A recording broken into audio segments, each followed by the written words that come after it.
A leader needs credibility to be trusted.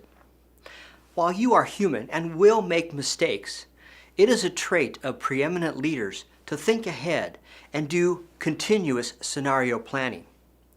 One way to accomplish this is to stay self-aware and look for ways that you undermine your credibility. Allow me this opportunity to explain 5 actions to avoid, because when you engage in this behavior, you are demonstrating that you have deviated from the high road. My advice is meant for all leaders, including emerging and the reluctant ones. Mistake number 1, pointing the finger of blame. The moment you look for a person to blame, you set in motion a self-fulfilling process where blame generates more blame, and that sparks even more finger pointing. Don't you like my finger? As soon as you notice that something has gone awry or the goal is not being met, get everyone focused on how to fix the problem immediately.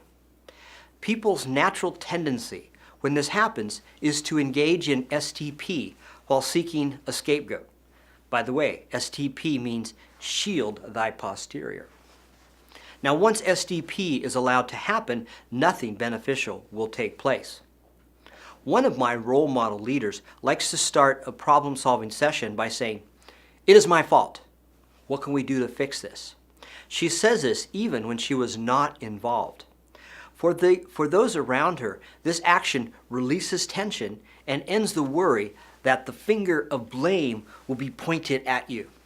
She says this humor gets everyone focused on problem solving in a trust-enhancing manner, and her group always creates solutions quickly. Mistake number 2, being above it all. As a leader, you will frequently be asked to fix something or someone.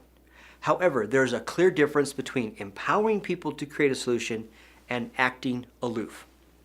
When you empower someone to find a solution to a problem, be concerned, be involved, and be encouraging.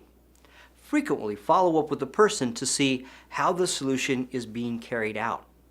Acting aloof is sending the message that you don't care about what the person does or what the result is. Whenever you empower an employee to solve their own problem, always ask, "How would you solve this?" Their response will tell you if they truly feel empowered. You also demonstrate that you care about what they think. Mistake number 3, accepting excuses. Most leaders want and even crave to be liked as well as respected. But once you give an employee a free pass on something inappropriate, the respect you want starts to diminish. You can be nice and still hold someone accountable. I'd like you to assume that a cherished niece or nephew is running amok in your house and causes a valuable vase to topple and break. You would gently admonish the child, talk to them, and then offer an alternative way to behave.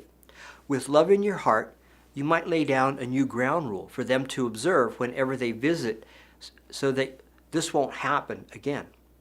With employees, you must behave the same way as you did with your niece or nephew. With respect in your heart, you lay out the standards they must conform to. Then you hold them accountable to the standards, and let them know when they fail to meet those standards. When you consistently hold someone accountable to their commitments, their respect will be returned tenfold.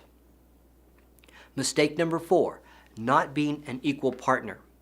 You are both part of a team and a leader too. You can be both, yet too often the reluctant or novice leader will convey with words and actions that they are part of the team in name only. You can prove that you are part of the team when you believe and demonstrate that all of you win and lose together. This means that if someone has a great day or reaches a goal, you celebrate with the team. When the team realizes it is unable to meet the crucial deadline, you put on your hard hat, you roll up your sleeves, and you work as hard as everyone else. Then when employees see that you are truly committed to the team's success, they will be willing to do whatever you ask them. Remember, as a high road leader, you never ask people to do something that you would not do yourself. Mistake number 5, staying in the weeds. A leader learns from experience how to be strategic and think 3 steps ahead. Yet for many of you who started out working in the trenches like me, it can be hard to give up the feeling of being busy and producing immediate results. Many of your actions and decisions won't pay off for weeks, months, or maybe even years. Of course, you spend much of your day planning, discussing, and negotiating in endless meetings. So it's natural to attempt to micromanage events, tasks, or people as a way to release stress from meetings ad nauseum. Empower each of your employees to remind you when you get overly focused on the details, and encourage them to say something like this to you: cease and desist. You can use this as a reminder that you are managing and not leading. Empowered employees need to feel that you trust them. However, once you try to do their job for them, micromanage them, you have undermined them. It is not easy being a leader. In fact, to me, it's the world's second most difficult job. You must earn people's loyalty and trust quickly and continuously. Please work hard to avoid these 5 common mistakes. Oh, by the way, the world's toughest job is being the parent of a teenager. Please feel free to share this information with your colleagues, and I encourage you to send me your questions about critical topics of leadership and mentoring.